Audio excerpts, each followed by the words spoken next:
Hello fellow old schoolers, and welcome to the third battle of the Swiss on the camera that is recording random games at table number 22, I think it is.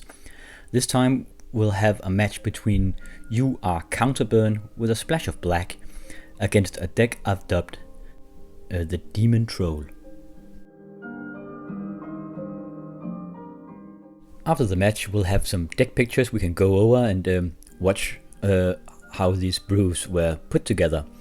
Though it is a bit different this time around because I don't have a deck picture of You Are Counterburn, because I've been told that the player piloting that is brand new to the format.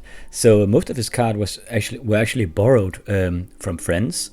So he tried to as he tried to get into how old school functions. So I think this is his first tournament and his first foray into the old school scene. The guy on the right on the DemonTroll, we have a deck picture of his brew. So let's see how this matchup will evolve. Round number 1. The new player, we can actually see much of his hand here. Volcanic Island, yeah, and a factory as lands. There's a Shatter, a Soon to be Freed, a Mind Twist, and a Sonic Blast. I think his deck is it's like a cookie cutter deck, right? It's like the usual You Are Counterburn, and that makes sense for your first few games, just to copy something off the internet. And okay, DemonTroll on the play, starting off with Ancestral Recall. Now he might be doing this in the other guy's upkeep, then he doesn't have to discard. So he'd likely have passed, unless he wants, of course, if he wants to draw into some Moxen, it is a bit of a risk. He could just play it in his main phase, depending on what he has in hand.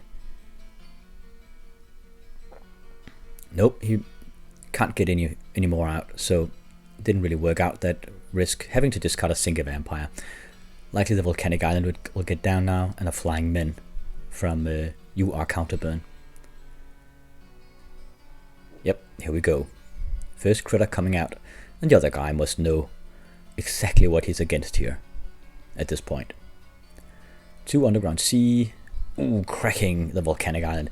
Yeah, it is very dangerous to keep a hand with so little mana against a black deck like this, but he likely didn't know what he was against, or perhaps he doesn't even know the matchup that much because he's so new. Flying Men coming over, swinging his sword for 1 point of damage here, passing the turn back. That's a Strip Mine though.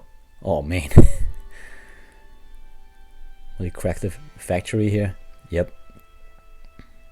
No, he plays a City of Brass instead. Now bolting the Flying Men and Time Walking here. Okay, brutal beginning from the DemonTroll here.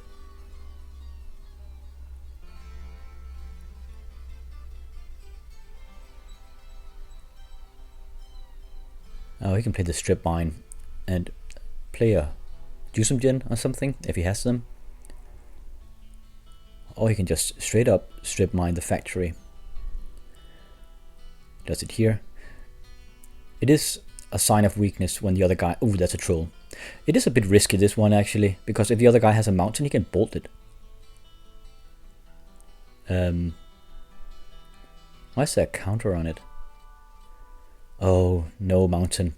Very risky to do it like this. I think he should have kept the black mana untapped instead of strip mining the factory, because it wasn't a colored mana. But now the troll, the gambit paid off, and now the troll can come over. And there's the Jusumgen, so he does play with them. Brutal pressure here, and a Brain Geyser from You Are Counterburn. Not much to use that for now. Even his Sonic Blast won't be of much use here.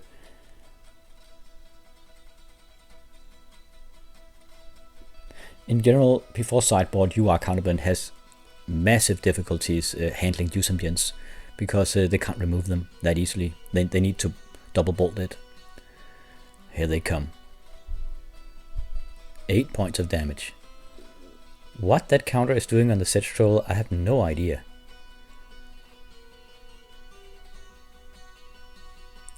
So he elects to block. He needs to tap his island though, the new guy. Okay, so he loses his factory here. And Underworld Dreams on him. The pressure is relentless. So he should take a point of damage, the new guy. He's completely mana starved here. Oh man, this is just a beatdown. Yeah, forfeiting the game. Next turn, it'll be 9 points of damage. He's at 11, but he can't have any out. So I think this is the correct way to do it. Just forfeit it. So Troll Demon wins the first one here. Crushing our new player. But it is heartening, I think, that even with today's prices, we still see new people joining up in the format. It's always very nice. We have his sideboard options here. There's a bunch of Blood Moons. I think you should take them in. Okay, round number 2.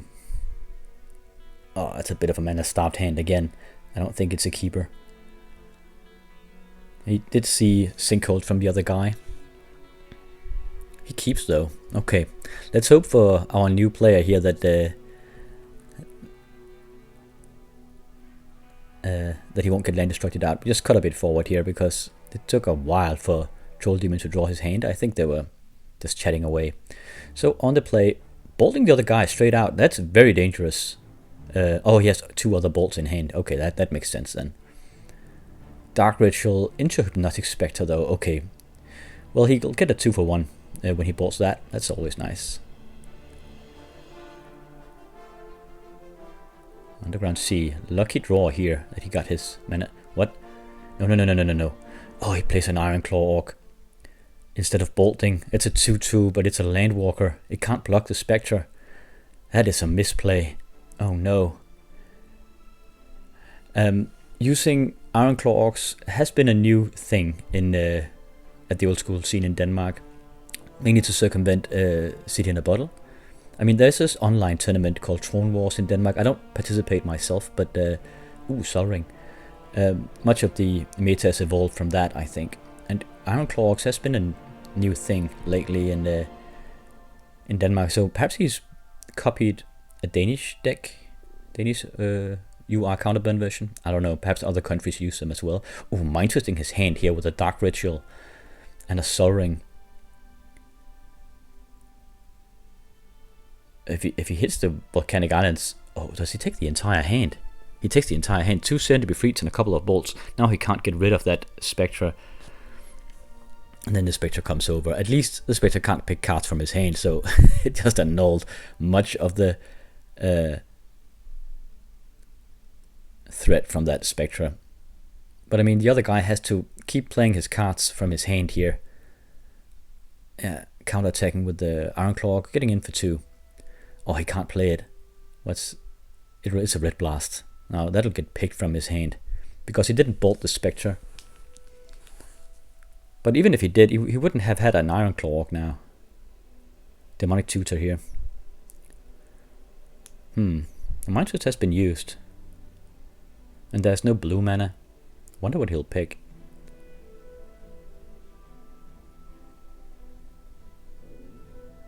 Perhaps an Underworld Dreams? I mean, the other guy can't really remove that. You can only counter it, and if the Spectre gets in before you play the Underworld Dreams, he can't have a counterspell in hand. I don't know, but that would lock the other guy down because he wouldn't be able to draw into new answers without taking further damage. So like draw 7s, stuff like that would be really brutal. I don't know, but let's cut a bit forward while he looks through his deck here and shuffles it. I suppose he could also take a Sinkhole. As an extra colorless mana from the Sol Ring. And he attacks with the Spectre after he played the Chaos Orb. That's a mistake as well. You should attack with the Spectre beforehand because otherwise the other guy could counter. Counter-attacking with the Orc here. So perhaps you tutored for that Chaos Orb? I mean, it is a pretty... it's an all-come... Ooh, a Sulcan of the Swamp King. He might have taken that. How does it play it though? 2 swamps. Where's the blue mana? He's got a Badland, 2 swamps and a Sol Ring. How did he play that Sol'Kanar? I don't get it. Oh, Time Twister here out of the other guy. Lucky draw there.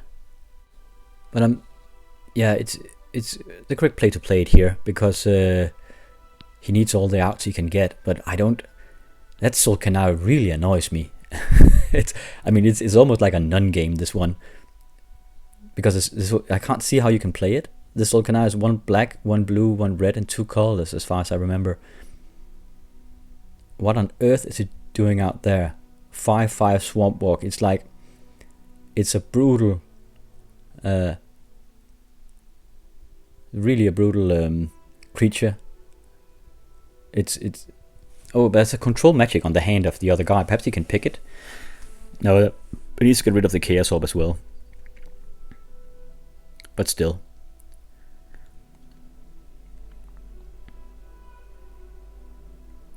Is an underground sea somewhere I can't see? Perhaps under that glare? No, that's a Badlands. Yeah, I think I'll put this game up no matter what. It was on the camera, but it's really a problem.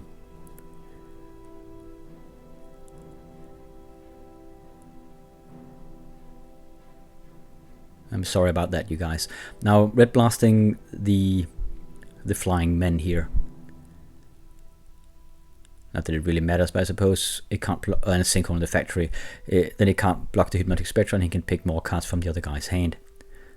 But as a Spectre, he should gain a life now, because Sol'Kanar will provide life for him for every black spell he casts. Also for the sinkhole, but he forgets that. The Sol'Kanar can't be blocked here. It's 5/5 Swamp Walk, and the Spectre can't be blocked because it's flying. So picking a card, that's a Volcanic Island. Taking 7 points of damage from the illegal Sol'Kanar the Swamp King. And the Spectre. This is game.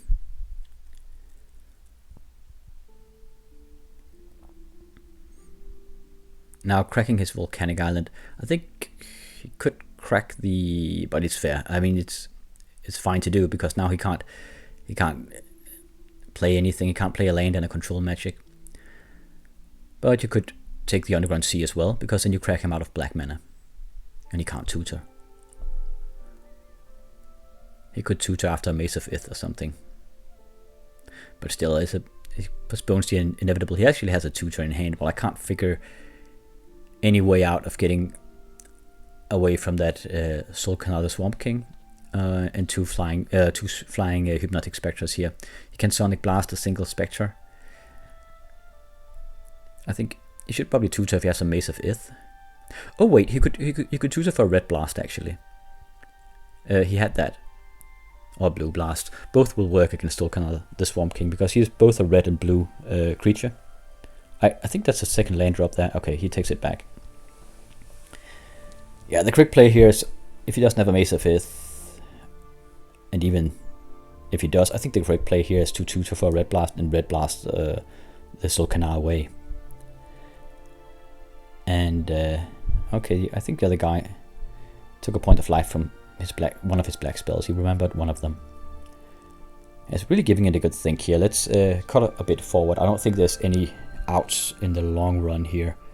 But if he Red Blasts, I suppose you could Red Blast the Sol'Kanar. Next turn, he'll go down to 3 points of life.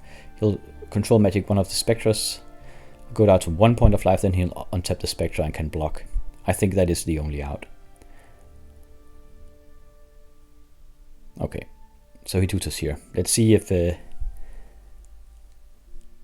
of Fortune, Sonic Blast, Lightning Bolt.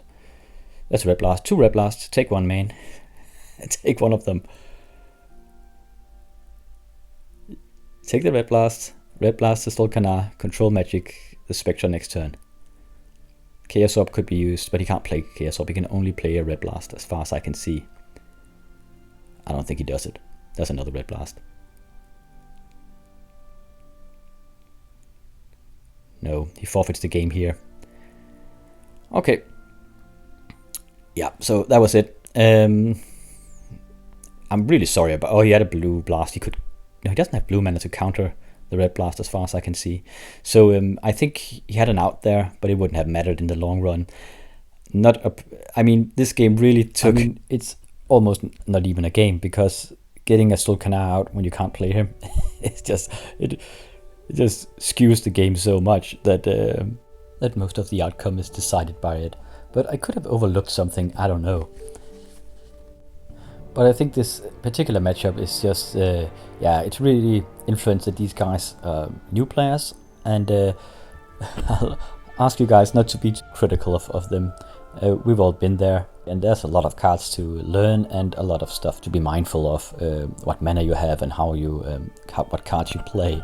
We should welcome new players with open arms here, and mistakes do happen, we all do them, and there'll be hopefully fewer the more we play.